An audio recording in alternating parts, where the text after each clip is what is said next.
नमस्कार, मैं श्वेता गजरे सारस्वत इंटरनेशनल एकेडमी राता वापी से आपका हार्दिक स्वागत करती हूँ। आज हम स्टैंडर्ड 9 सब्जेक्ट हिंदी चैप्टर 2 न्याय मंत्री पार्ट 1 पढ़ेंगे। कृति कृति मतलब लेसन का नाम। न्याय मंत्री। कर्ता कर्ता मतलब लेखक जो हैं श्री सुदर्शन। और साहित्य प्रकार जो लेसन किस प्रकार का है, तो ये लेसन कहानी है, जो इनका साहित्य प्रकार है कहानी। अब हम लेखक परिचय देखते हैं। श्री सुदर्शन का जन्म सन 1896 में हुआ था और उनका मृत्यु सन 1968 में हुआ था। श्री सुदर्शन जी का जन्म सन 1896 में हुआ था और उनका मृत्यु सन 1968 में हुआ था। श्री सुदर्शन जी का मूल नाम बद्रीनाथ शर्मा था। कि सुदर्शन जी का पूरा नाम क्या है? बद्रीनाथ शर्मा। उनका जन्म पंजाब राज्य के सियालकोट नामक स्थान में हुआ था। श्री सुदर्शन जी ने बचपन से ही कहानियाँ लिखना प्रारंभ किया था। पुष्पलता, सुप्रभात, परिवर्तन, पनघट, नगीना, न्याय मंत्री आदि उनके सुप्रसिद्ध कहानी संग्रह हैं। ये जो नाम बताए हैं वो श्री सुदर्शन जी की कहानी संग्रह है। उनका एकमात्र उपन्यास है भागवंती। यह न्याय मंत्री कहानी न्याय में निष्पक्षता का संदेश देती है। कि इस लेसन में न्याय की बात की गई है। आगे अब हम पाठ परिचय देखते हैं। इस कहानी में सम्राट अशोक सर्वश्रेष्ठ मंत्री की खोज में था। शिशुपाल से मुलाकात होने पर उसकी योग्यता देखकर उसे न्याय मंत्री बनाया। कि जो सम्राट अशोक हैं वो सर्वश्रेष्ठ न्याय मंत्री की खोज में थे और उन्हें शिशुपाल मिले और शिशुपाल की योग्यता देखकर उसे न्याय मंत्री बनाया। न्याय न राजा देखता है न रंक। न्याय तंत्र पर विश्वास दिलाने के लिए यहाँ प्रयास किया है। नई पीढ़ी के लिए इस प्रेरक कहानी द्वारा न्याय तंत्र की जिम्मेदारी का भी महत्व समझाया गया है। कि ये लेसन में शिशुपाल जो हैं वो न्याय मंत्री बनते हैं। कि वो कहते हैं कि मुझे एक अवसर चाहिए न्याय करने के लिए, और उन्हें राजा सम्राट जो हैं वो सम्राट अशोक उन्हें वो मौका देते हैं और फिर शिशुपाल उस न्याय मंत्री में खरे उतरते हैं। अब हम आगे लेसन देखेंगे।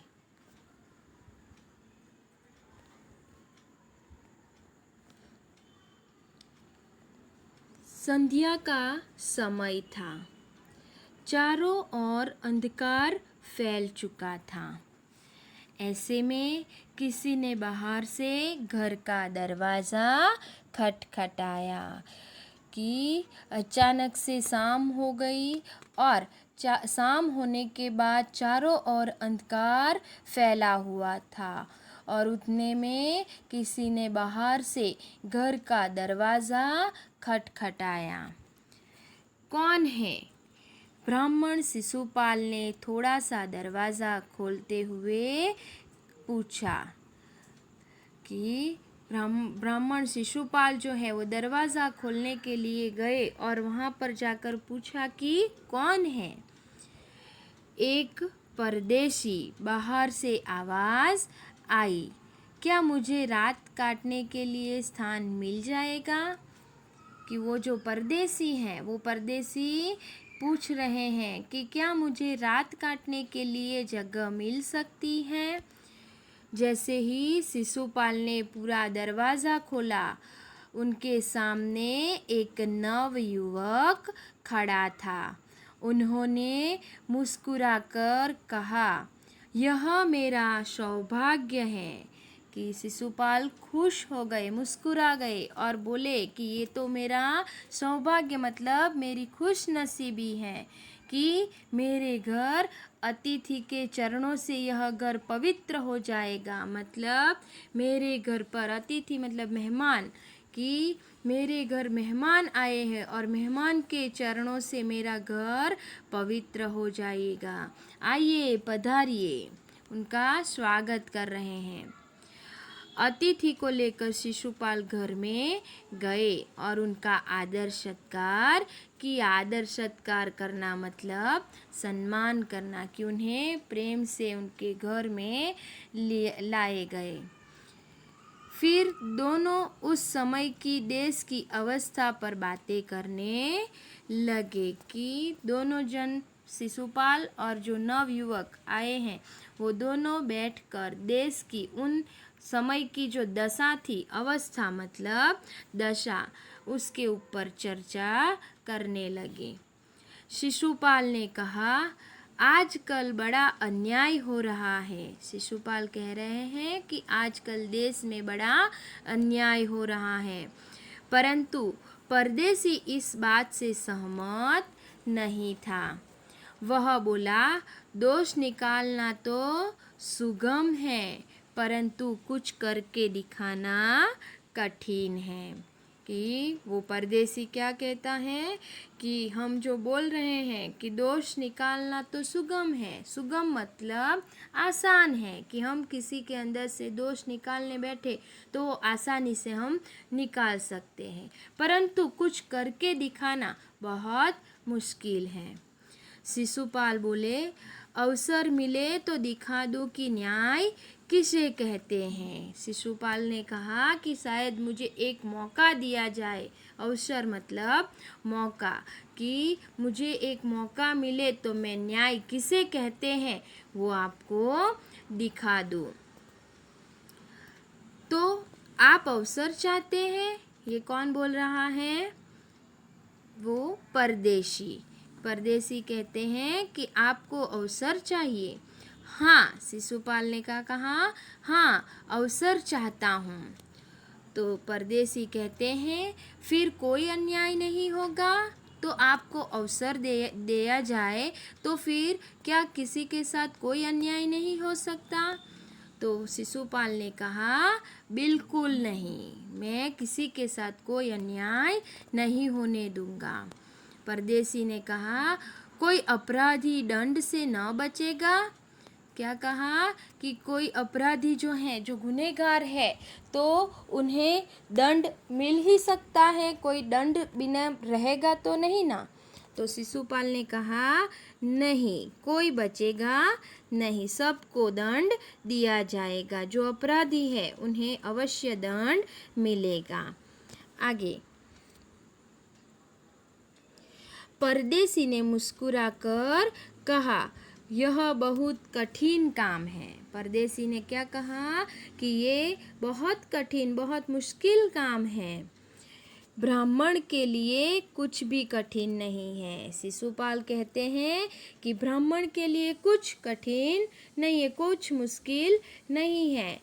मैं न्याय का डंका बजाकर दिखा दूंगा। डंका बजाना मतलब सुप्रसिद्ध होना। डंका बजाने का अर्थ है सुप्रसिद्ध होना, कि मैं न्याय का डंका बजाकर दिखाऊंगा।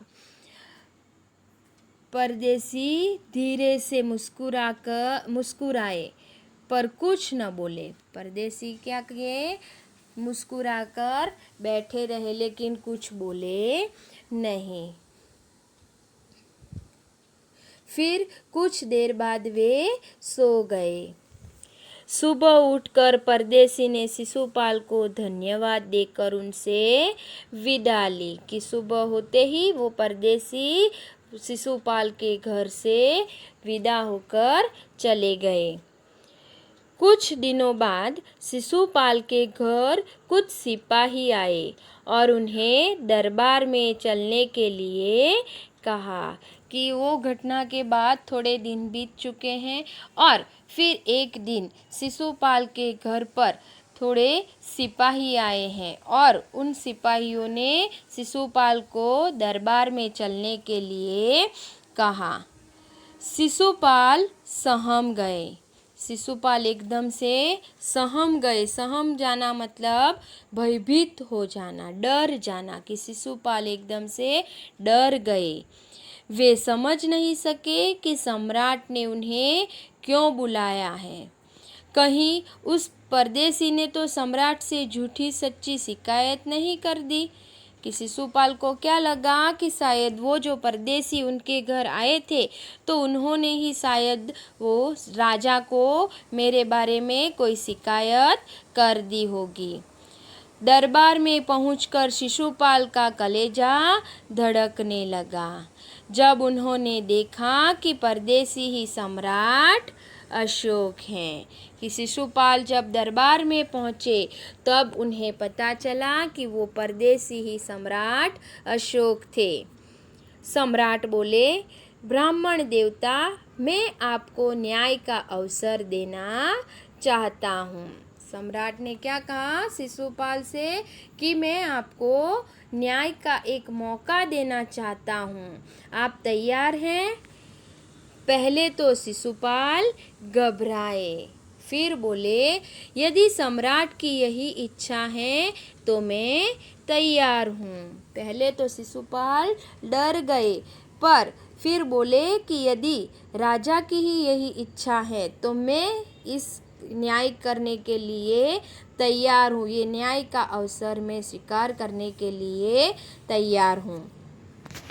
बहुत ठीक, कल से आप न्याय मंत्री हुए। कि राजा ने तो बोल दिया कि बहुत अच्छा, चलो अब कल से ही आप न्याय मंत्री बन गए। सम्राट ने कहा और अपने हाथ से अंगूठी उतारकर शिशुपाल को पहना दी।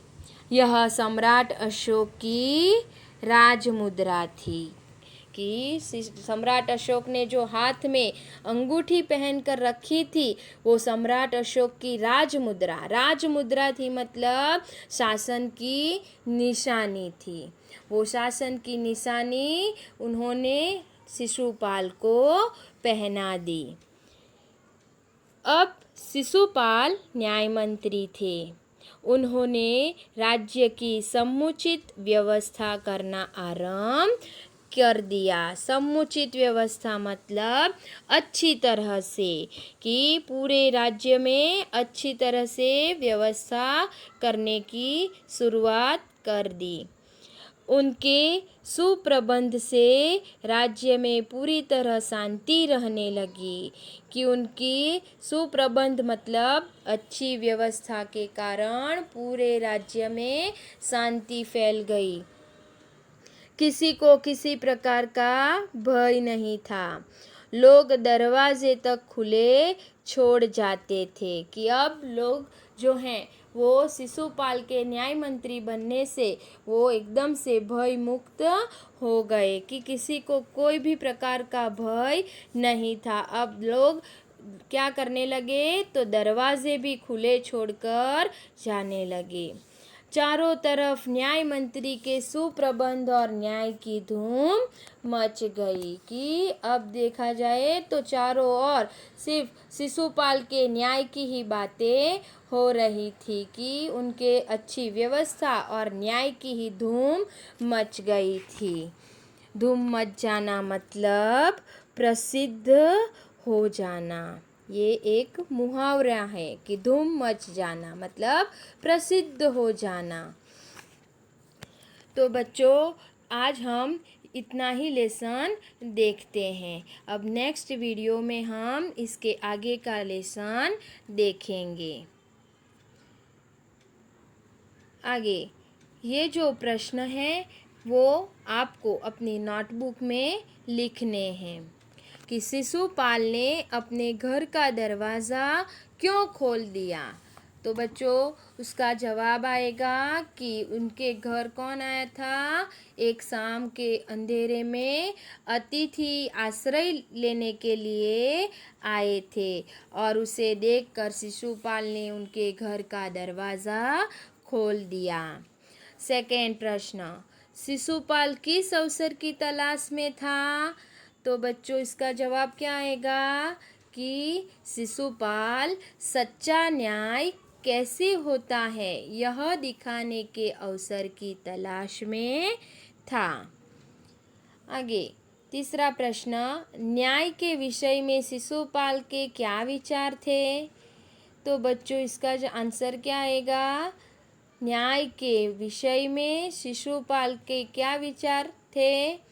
तो शिशुपाल क्या मानते थे कि न्याय ऐसा हो कि कोई अन्याय और अपराध करने का साहस न करे। कैसा होना चाहिए कि कोई अन्याय और अपराध करने का साहस न करे। आगे परदेशी कौन था, उसने दूसरे दिन क्या किया। तो बच्चों परदेशी कौन था, स्वयं सम्राट अशोक थे और दूसरे दिन सुबह उठकर परदेशी ने शिशुपाल को धन्यवाद देकर उसे विदा ली। सम्राट अशोक ने शिशुपाल को राजमुद्रा क्यों दी, क्योंकि वो शिशुपाल जो हैं उन्हें न्याय मंत्री के पद पर नियुक्त किया गया, इसी रूप में उन्हें राजमुद्रा दी। राज्य में न्याय के विषय में परिस्थितियाँ कैसे बदल गई।